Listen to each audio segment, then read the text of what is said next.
मसीह खुदावंद में आप सबको सलाम।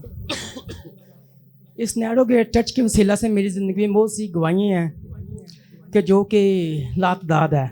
गवाही ये है मेरी इस तरह के मेरी शादी हुई है नई नई, तो मैं नीचे पाई साहब से मिला हूँ। पाई साहब कहते हैं कि रोबन क्या चाहिए तुम्हें खुदा से।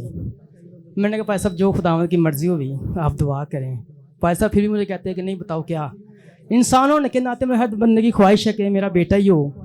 तो पाई साहब ने अभी मैंने कहा भी ना, पाई साहब ने मुझे बोला कि खुदावंद ने तुम्हें खूबसूरत सा बेटा देना है, तो ये बेटा आपके सामने है मूसा दवाओं के वसीला से। उसके बाद मैं उससे पहले जब तू आता था तब मैं हमेशा तुझे एक बात करता था। जी पाई साहब, यही कि खुदा ने तुम्हें बहुत तरक्की देनी है, तुम्हें खूबसूरत प्यारा बेटा और अच्छी बीवी, पहले बीवी देनी है जी।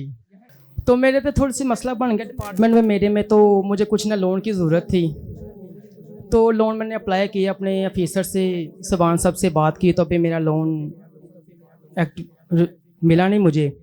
उन्होंने मुझे बोला कि अभी तुम्हारा पेंडिंग में है तो लिहाजा कुछ वेट करना पड़ेगा। मैंने पाई साहब से बात की, मैं कहा जब तक मेरे पे दुआ ना हुई मुझे ये लोन नहीं मिलेगा। दिल में सोच रहा हूँ। तो मैंने पाई साहब से नीचे बात की, मैं कहा पाई साहब ऐसे लोन के लिए आप प्रे करें तो मेरा लोन ना पास हो जाएगा। तो पाई साहब ने मुझे मना किया, कहते मैंने लोन के लिए तो कभी दुआ की ही नहीं। मैं चाहता हूँ कि लोग हमारे जो क्रिश्चियन हैं वो कभी किसी से लोन ले ही ना सिवाय खुदावंद के, खुदा से मांगो। मैं कहा पाई साहब रिक्वेस्ट है कि आप एक बार ना दुआ करें। तो उसी अगले दिन पाई साहब ने स्टेज पे दुआ में कहा कि जिनको लोन की ज़रूरत है उनको लोन मिलेगा। आप यकीन करके मुझे डिपार्टमेंट से खुद ही कॉल आ गई कि रोबिन आपका लोन पास हो चुका है, आप आके ले जाओ। तो मैंने शुक्र किया खुदावंद का कि उन्होंने पाई साहब के वसीला से मुझे लोन मिला। तो इस चर्च के वसीला से मेरी ज़िंदगी में बहुत सी चेंजिंग आई है, बहुत सी तब्दीलियाँ हैं, बहुत कुछ मुझे सीखने को मिला है। उसके बाद और एक और गवाही है छोटी सी। तो मैं फिर ऐसे अपने डिपार्टमेंट से भाग कर आ चुका था। मैंने पाई साहब से बात की है कि पाई साहब ऐसे ऐसे मैं ड्यूटी पे मेरा दिल नहीं लग रहा, तो मैं हाज़िर नहीं करना चाहता जॉब। पाई साहब ने कहा वापस जाओ, मुझे पता था कि सज़ा मिलेगी, ये है वो है। तो आप यकीन करके मैं जब वापस गया हूँ तो मुझे मेरे डिपार्टमेंट ने पूछा तक नहीं है, गया हूँ यूनिफॉर्म इस्त्री करवाया और अपनी ड्यूटी में ज्वाइन शुरू कर दी है। तो बाकी खुदावन ऐसे ही आपकी ज़िंदगी में सारी गवाहियों के लिए सारा जलाल सारी इज्जत हम खुदावन यीशु मसीह के नाम को देते हैं।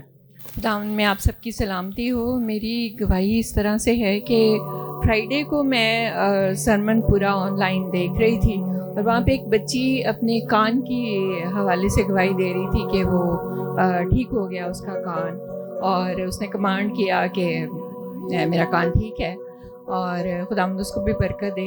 तो उसको देख के मुझे याद आया कि मेरे बेटे का भी कान इसी तरह से ख़राब था। उसने चाबी अंदर मार ली और कान का जो पर्दा है उसके अंदर सुराख हो गया, इन्फेक्शन हुआ, डॉक्टर को दिखाया, इस तरह से चलता रहा।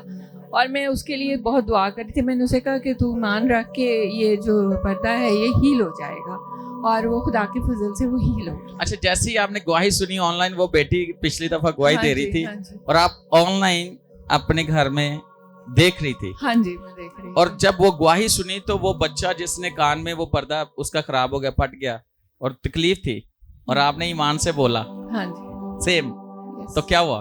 तो हील हो गया। वाह, ये बहुत बड़ी गवाही है। मैंने क्या कहा है, अगर आपके हाथ दर्द हो रहे हैं ना तो सही हो जाएंगे। हालेलुया। मेरी तरफों सलाम सारिਆਂ ਨੂੰ। सलाम जी। मेरा पोता ਜਿਹੜਾ ਨਾ ਉਹ ਜੁਮੇਰਾਤ ਵਾਲੇ ਦਿਨ ਉਹਨੂੰ ਬਹੁਤ ਬੁਖਾਰ ਸੀ ਤੇ ਉਹ जुमे ਨੂੰ ਅਸੀਂ ਆਏ इबादत ਤੇ जुमे तक ਉਹਦਾ बुखार रहा, और जब वापस गए हैं तो फिर उसका बुखार जो है ना वो उतर गया था। Praise God, hallelujah. यीशु के फजल से। हाँ जी, इसके बदले हमें क्या करना है? खुदावंद के नाम का जलाल देना। हालेलुया।